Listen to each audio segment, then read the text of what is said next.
two teams into one, and we are working on the issue of local economy and local knowledge in one ethnic village. And today the four students under the mentoring of me and Ajahn Mali, we will present what they have been doing during June and what we expect to do next. So please. Okay, good morning, everyone. Let me share our screen.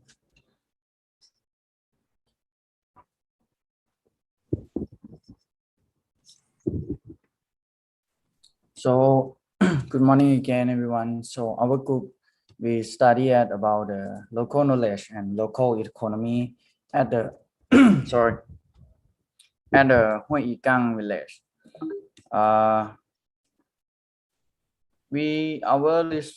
research question is how current people in Hue Ikang village respond to COVID-19 will sustain the local economy. In the last month, we focus at the 4 point of this about the history of Hue Ikang, local knowledge, and the modern knowledge that they adjust to use in the daily life, and local economy of Hue Ikang during the COVID-19 and and Hue Ikang COVID measure and community response. So we have interview with the two people in at the online interview. So we have two participant is the Mr. Bunsi, and he is the youth media in the village, and and Noeri, she is the leader of the village of Hue Ikang. So we will start in the history of Hue Ikang. Good morning, everyone. So I will talk about history of Hue Ikang first. The current light, the setting of the village preferably somewhere secluded and close to nature. Also, the nearby forest provide food and water sources. The fertile ground is suitable for conducting agriculture. The current people in this village are mainly Christian, both Roman Catholic and Protestant can be found there. They merge their own culture, belief, and past animistic belief with Christianity. Next page, please. According to Mr. Bunsi, a member of the village youth has been working for Impact, but since the onset of the COVID-19 pandemic has been left in employee status.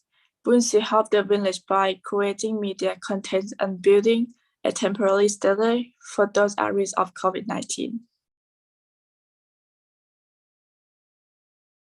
So next, we will talk about the local economy of Hue Ikang during the COVID-19.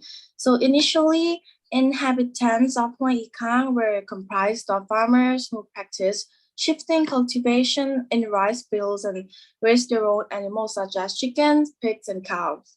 The villagers did this for their own sustenance and did not sell to markets in the cities. From 1979 until now, the villagers plant winter fruits such as strawberries, lettuce, flowers, and export them to the Royal Project Foundation.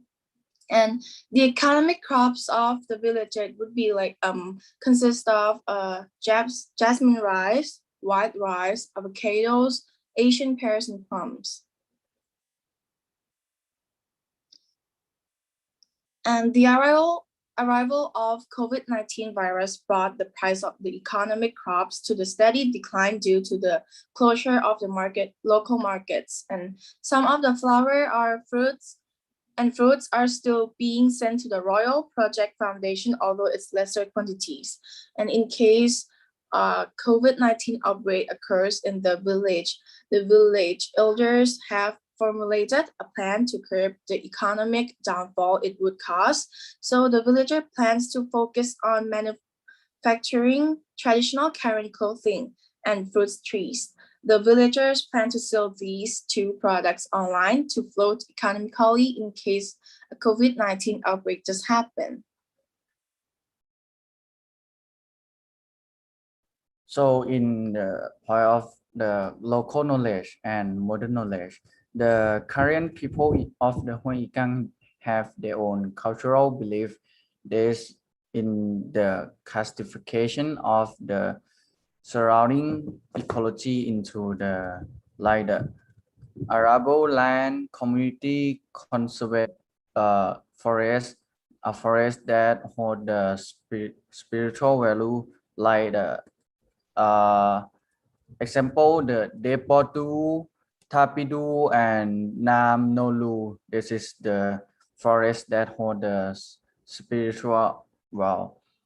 The people of this village continue to pass down their cultural and knowledge to newer generation by organizing activity involving the youth group such as the patrolling or planting tree cough, and like this one is they have the camp for uh to get the children in the village to have to practice about the belief in culture or some type of the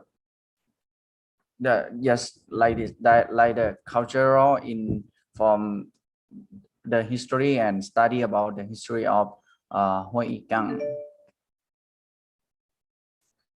So within the arrival of the COVID-19 virus, the most impacted sector of the local society in the family and hardship group family disrupt each other, especially younger member who must be educated in the city and nearby disrupt each other even more.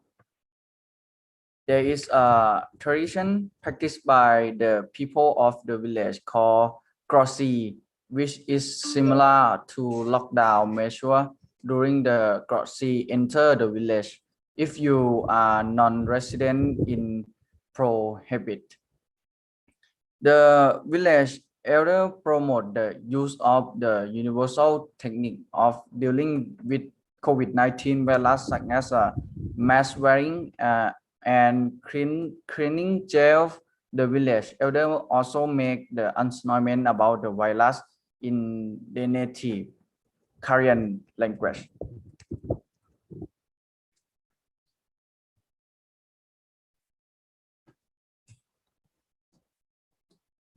So by implementing Grazi, the villagers are to report to authorities if they have to leave the village, and the whereabouts of their excursions have to be reported once they return. What that means is if they go to a local market down in the city, they have to report exactly which market they went to.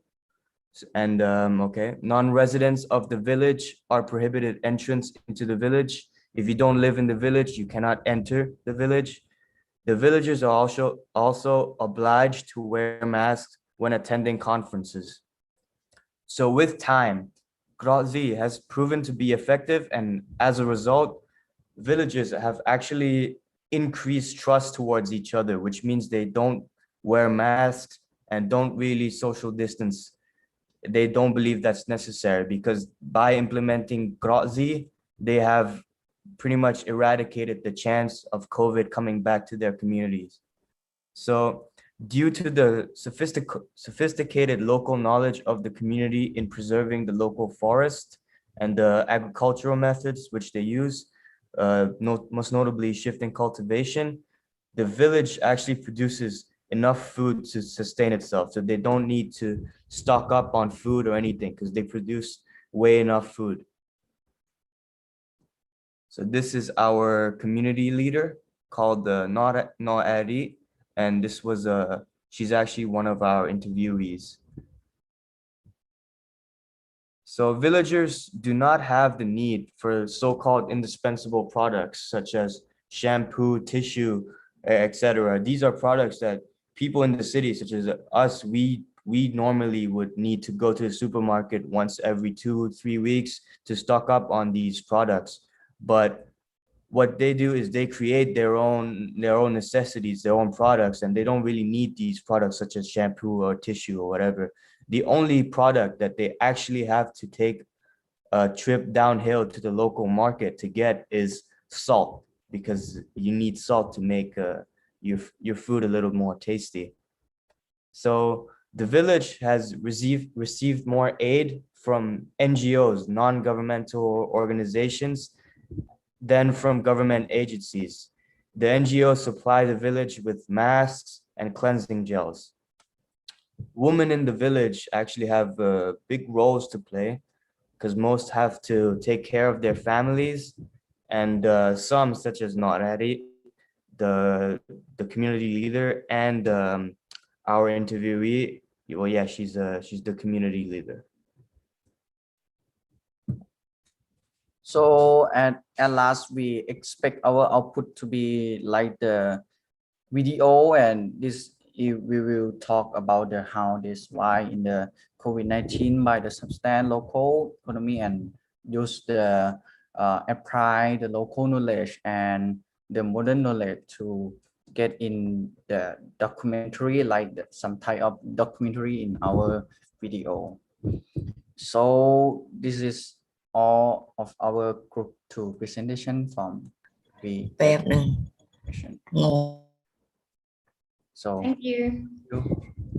Okay, so thank you, the students. So tomorrow we are planning to go to the village, because last month we are not allowed to enter the village by discussing with the village headman. Then now we are planning to go tomorrow, and then hope that we can record some scenery or by the video, using the video in the village to make more visual or the idea to understand the situation in the village. But we very concerned about the COVID-19 situation, so we protect ourselves best. Okay, so I think it's time to get some comments or questions if you have any, please. Could I go first? Yes. Well, thank you for the presentation, really interesting presentation. And I'm also really interested in understanding the impact of this pandemic on the sort of social relations in the kind of traditional communities in Northern Thailand. And I just want to understand more, perhaps clearly, how the COVID-19 impacted on the social relations in the community that you studied. I think you said that when the pandemic started, the people started distrusting each other. They do not really trust each other. But with the implementation of COIL, which is the lockdown, as I understand, now the people now regain more trust in each other. So I just want to understand, first of all, how the people lost trust each other when the COVID-19 started, and how they regained the trust amongst themselves when they implemented this lockdown measure.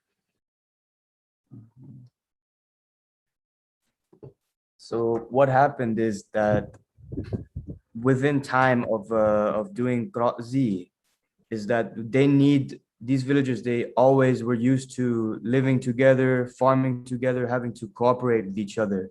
So with time, it's just natural to just break down those barriers of distrust. Well, first of all, I think the second slide, maybe if you don't mind, could you show the slide once again? Maybe the second or third one. Okay.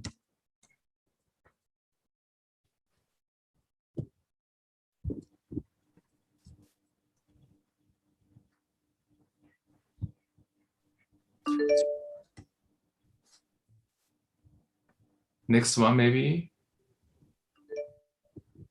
Next one.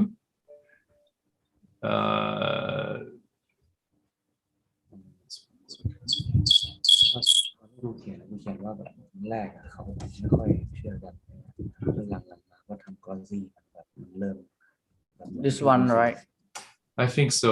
Well, by the way, the presentation, the slides are beautifully made. Really nice. Yeah, it's very active.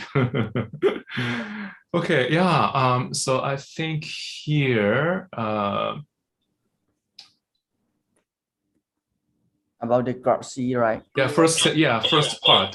The first part where you're saying that younger members who must be educated in the cities and neighbors distrust each other even more.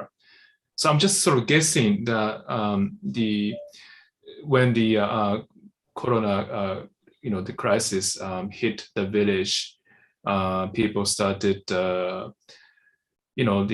locking themselves in the house, not really meeting each other, and so they started losing trust to each other. Is my interpretation correct? Or are you saying that maybe the younger generation, they tend to go out to cities but since they have to keep social distance with each other, and so they do not really, they do not have opportunity to trust people in the cities and so forth. Are you talking about here distrust amongst members in the same village, or are you talking about distrust amongst between people in the communities and in the cities? So in our point is we talking about the distrust in the people, because the people the culture or the culture in the village in Huayikang, they have the cause that between people in the at the family, and so after we have got see they have like the protect the village, they have more trust in the people, more trust in the people, because God see they protect from outside people to get in this village. Another answer I could give you is that in the beginning, once the children they return from the cities, they have to be farming, they have to cooperate with their families, and within time they just people at first they were like, oh, you're bringing your kids back, what if they have COVID, what if they bring the COVID virus to our community? So with time, there were no symptoms, nothing happened, so they just they break down, they don't really distrust each other anymore, so more and more trust, you see. I see. Interesting. So this time factor is important.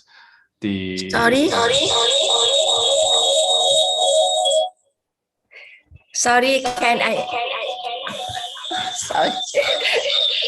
Dr. Mali, you sound like a space person, Yeah, somebody because- from the Mars or something. Ajahn Mali, maybe you can turn Yeah, off I would. speaker from another device that you using. ใช่อาจารย์มารีใช้2 เครื่องอาจารย์ต้องปิดสักเครื่องหนึ่งปิด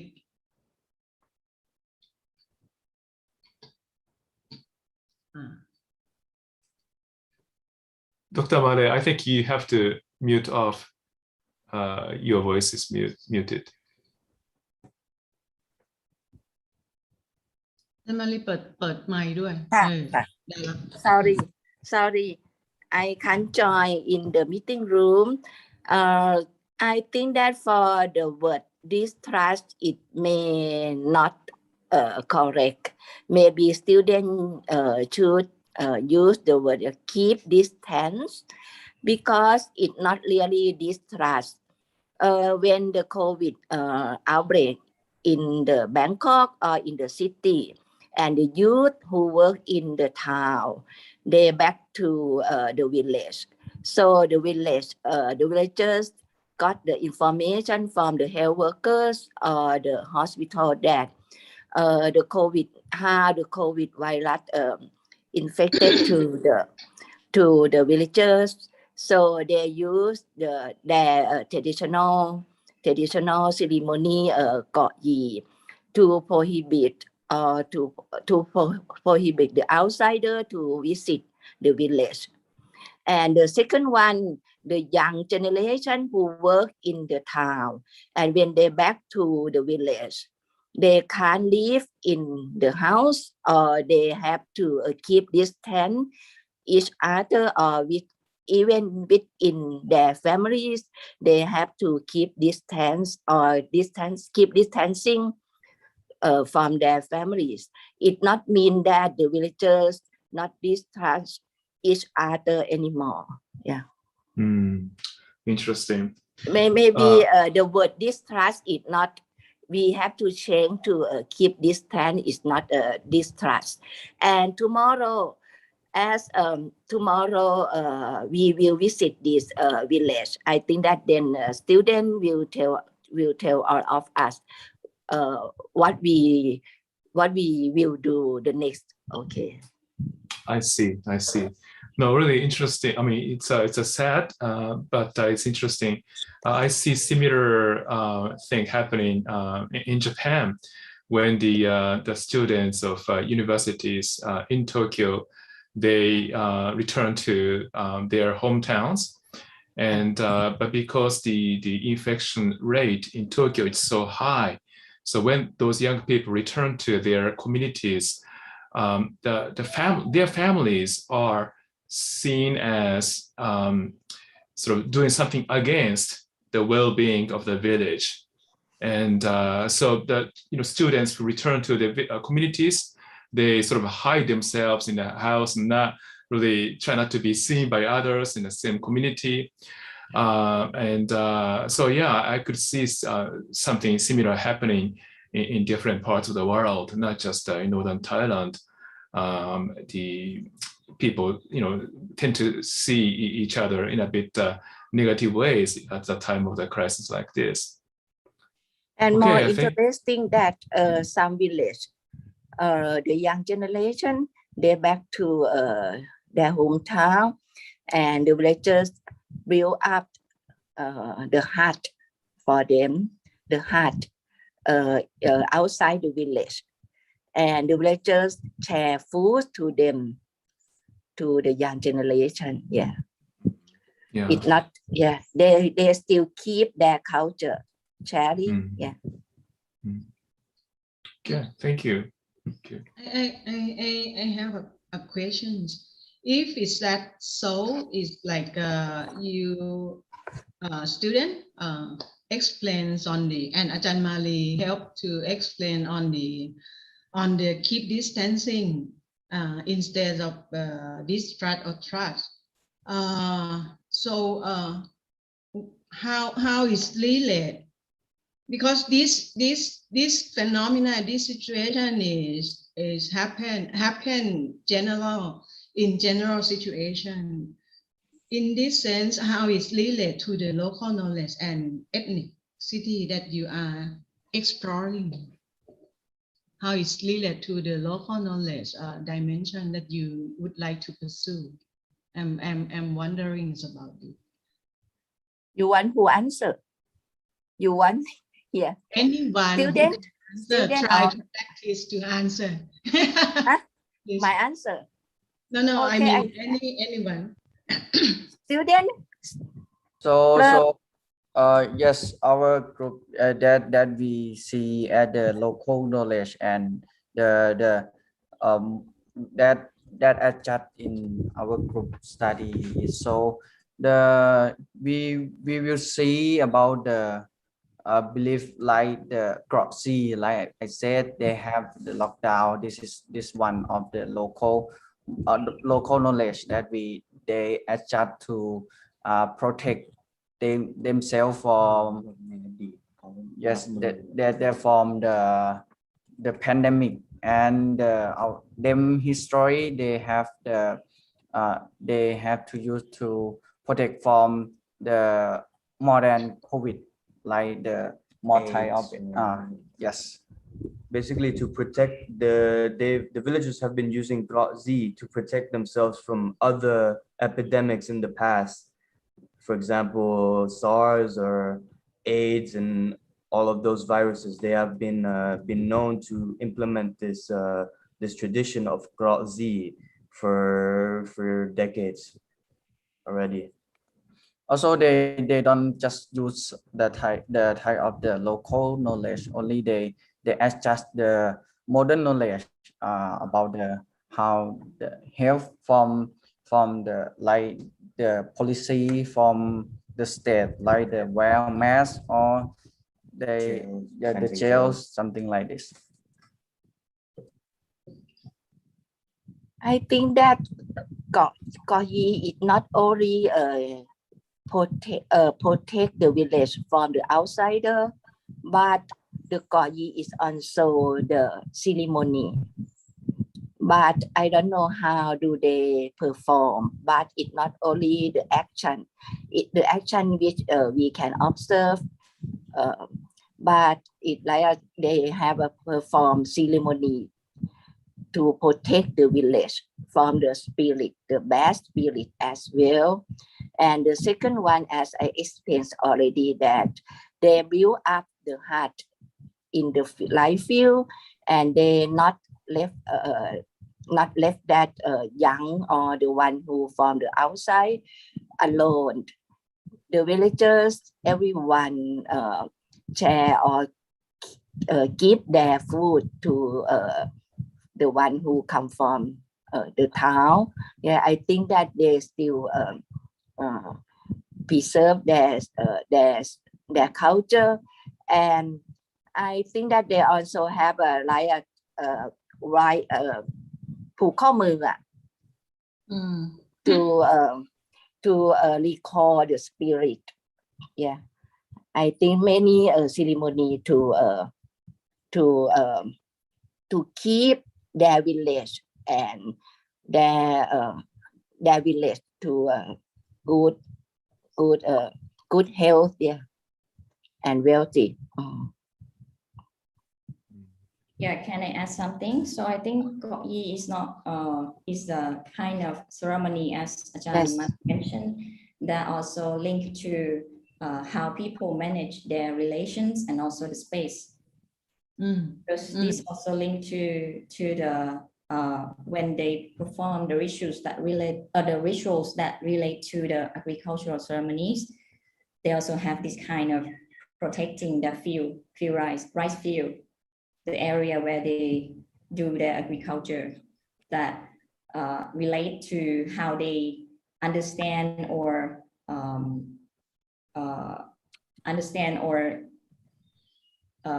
their communities or their area, their space, their environment. So it's quite complex and very interesting. And I think from our study, we try to contextualize our study in terms of ethnic communities management to the COVID-19 crisis situation. If I may, I think it's really interesting to know that this village is well informed of this possibility that corona crisis will hit the village. So they started selling their products online. That's what I understood. I suppose with the help of external organization, maybe NGO. So while they are keeping sort of tradition and traditional way of life and maintain their social relations, protecting themselves from the outside bad, the things, they also utilize kind of modern, technologies, modern knowledge. But I might be concerned about this fact that this village receives masks and gels from NGOs, and that's good. But at the same time, I also wonder if they could say produce a mask themselves. I know that in some communities around the world, where they do not have access to masks and gels, they produce masks themselves with the clothes that they have, and to be self-sustainable. And so just wonder if that kind of a possibility exists, that people in a village could try to be as sustainable as possible without relying on kind of external help. I mean, if you know, if you do not know, that's okay.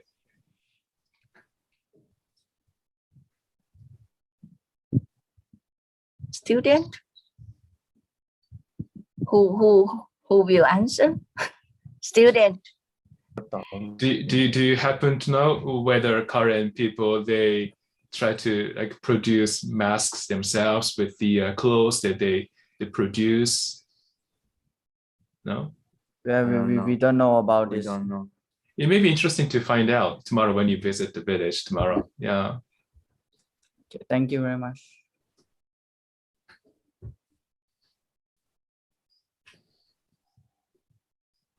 I wish I could go with you. I'd love Yes, to. you're welcome. Thank you.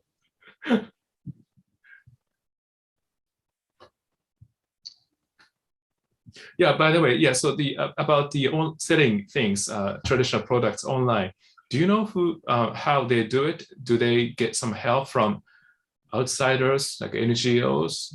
No, I don't think so, because there also have the young people or the youth who actually they have a devices or smartphone that can access to all those kind of like Facebook online.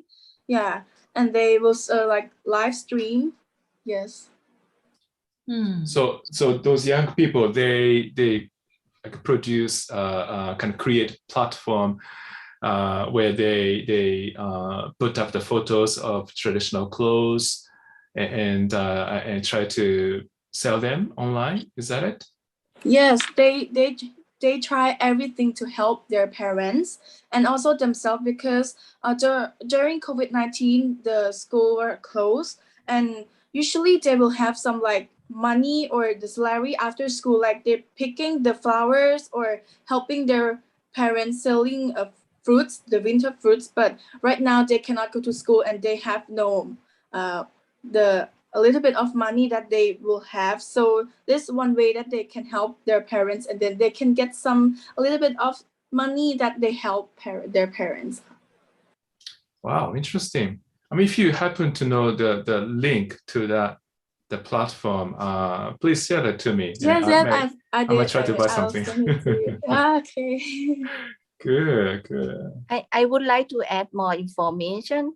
The two villagers student interview, a boy, a man, both of them, they work with NGO before. Now Ali, the village headman, she is a very smart woman among the women, Korean women. And she is a village headman, I think that more than 4 years until now. And she has a lot of experience to negotiate to government and to work with the NGO and many organizations. And the second one, Bunsi, as a student, report that he was impact staff before, and he also before that, and now I think that he worked with IMN about the indigenous media, something like that. Yes, and both of them, they have a long experience work with NGO. Yeah, and for to sell the product in the online, I think maybe I think that for this issue we have to check again tomorrow when we talk with the villagers. Yeah. Good, interesting. And this village is not too far from the city, from Chiang Mai city. It's not too far from here. I see. Yeah. Well, next time I come to Chiang Mai, I needed to visit the village with you guys. Okay, you're welcome. Thank you. But yeah, it's always you have those people who who go between, the village and the outside world, and who could, who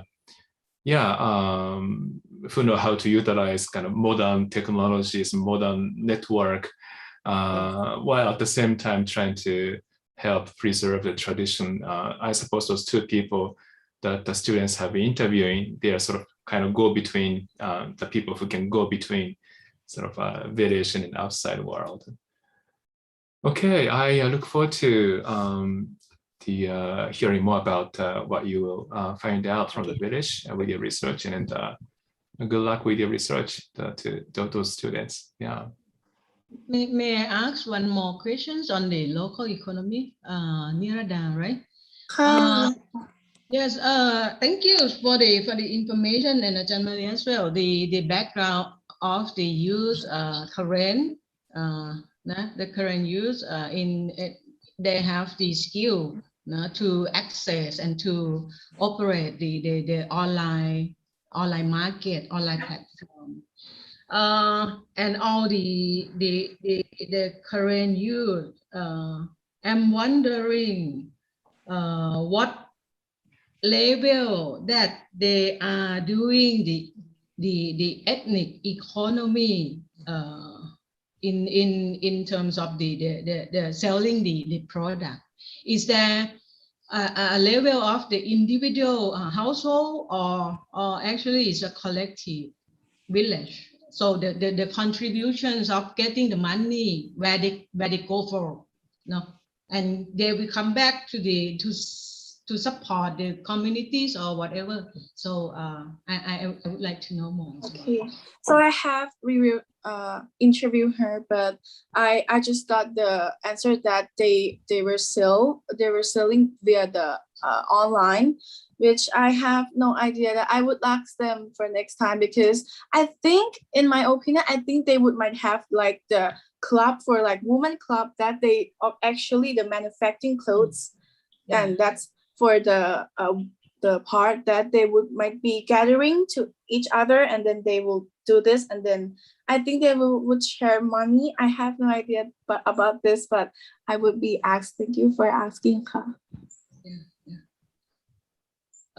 In my background, I normally the women club or the household club, they usually share the sum of money to distribute to the community, to the club, and the rest will be for the household. So please make sure all the percents that they submit to the each part of the distribution. Sure, thank you.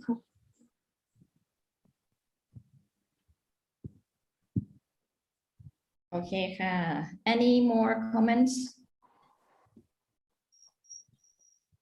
Okay, so if no comments, thank you all students, and see you tomorrow. For this group, right? For this group. To work. ว่าอีกข้าง ครับ Good luck.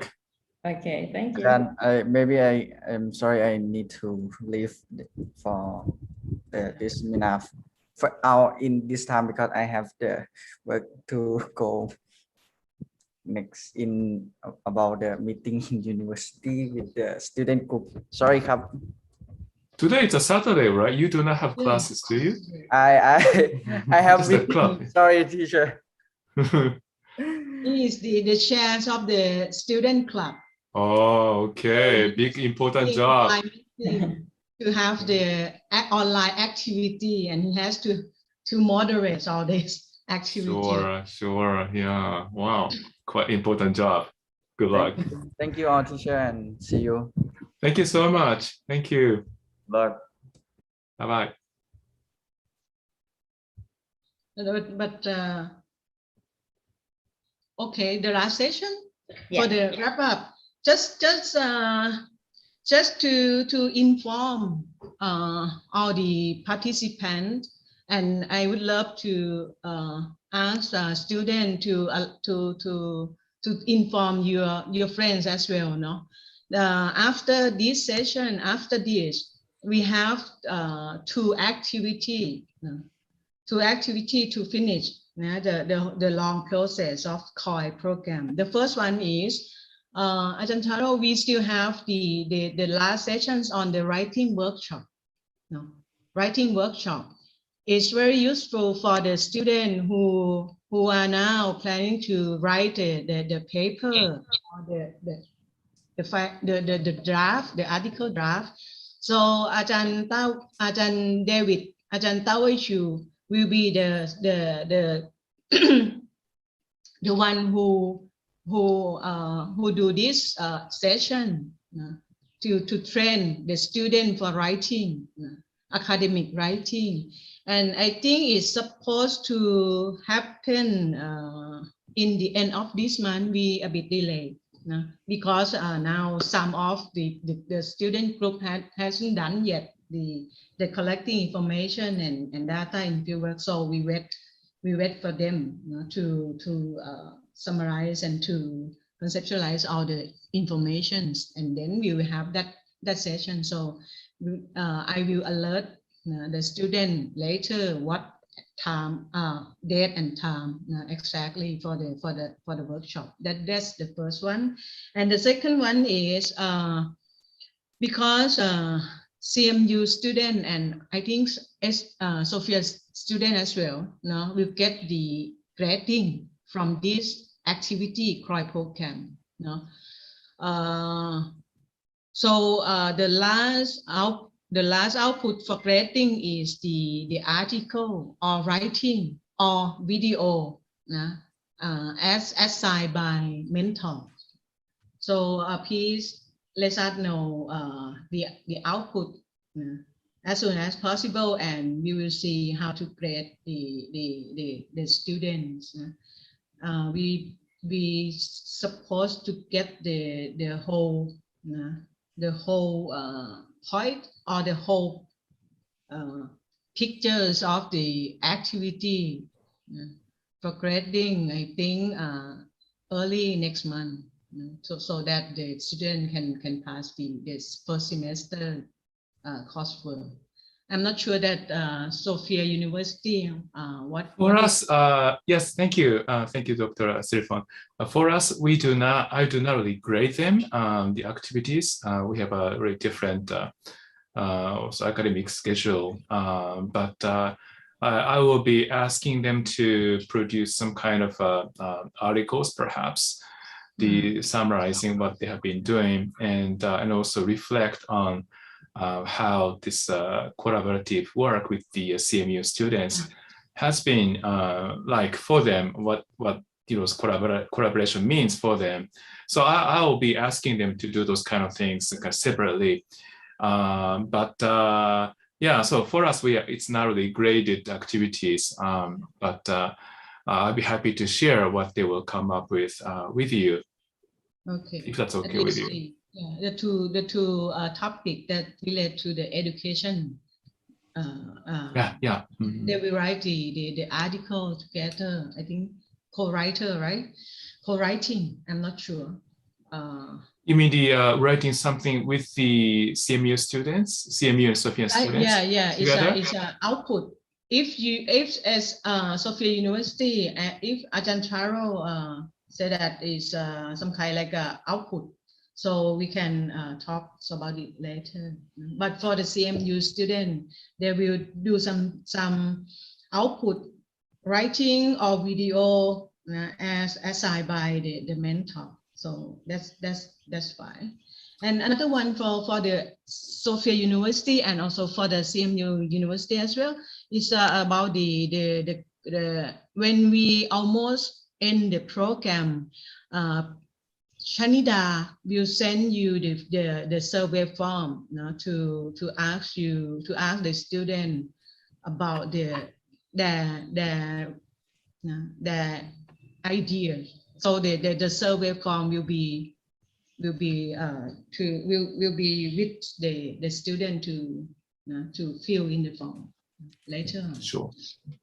Okay, so that's for the process that we can move after this session.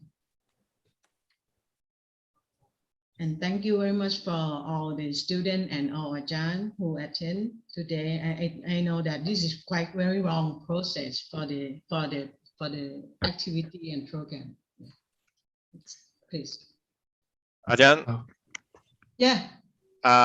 when will be the academic writing? Approximately. I'm waiting for the last group. Okay. The last group from the Hoi Ikang Hoi Ikang village, if they can finish as soon as possible and collecting information and do the all the summarize, so and they start to write the draft, so we can start, which suppose I'm not sure, but tentatively in the end of this month or mid July this month. Yeah. Okay. I just wanted to say thank you for all the professors of CMU working with us, and Sophia students have been quite happy and satisfied with the working with the CMU students and also with the professors of CMU.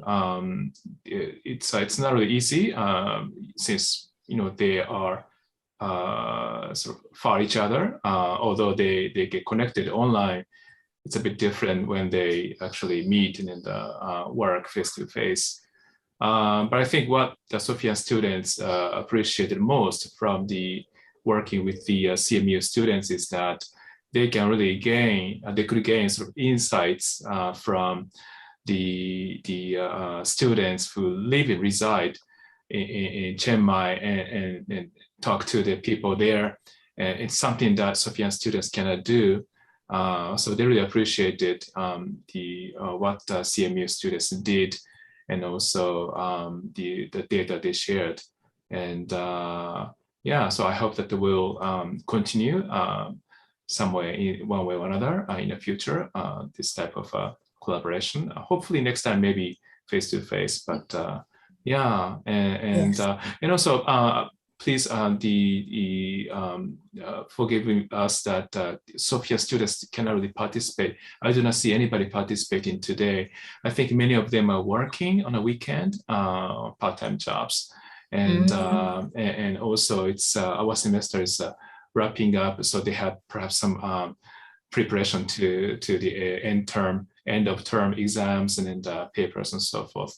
But I will share some reflection of the students with you later, and also I'll work on the some kind of output that Sophia students and CMU students can continue working together for, if not graded by me, but anyway, yeah. Okay, yeah, we hope that Sophia University can come next year, next time. It's me who actually want to come. more than anybody else. Yeah, so but thank you. Thank you. And all the material will be online in Facebook now. So if the Sophia University would like to have a look, so they can have that we have it online, especially the mini workshop. Yeah, thank you. Yeah, I encourage them to watch. Even I think today's session is recorded, right? So yes. I will encourage my students to watch the videos. Yeah. Okay.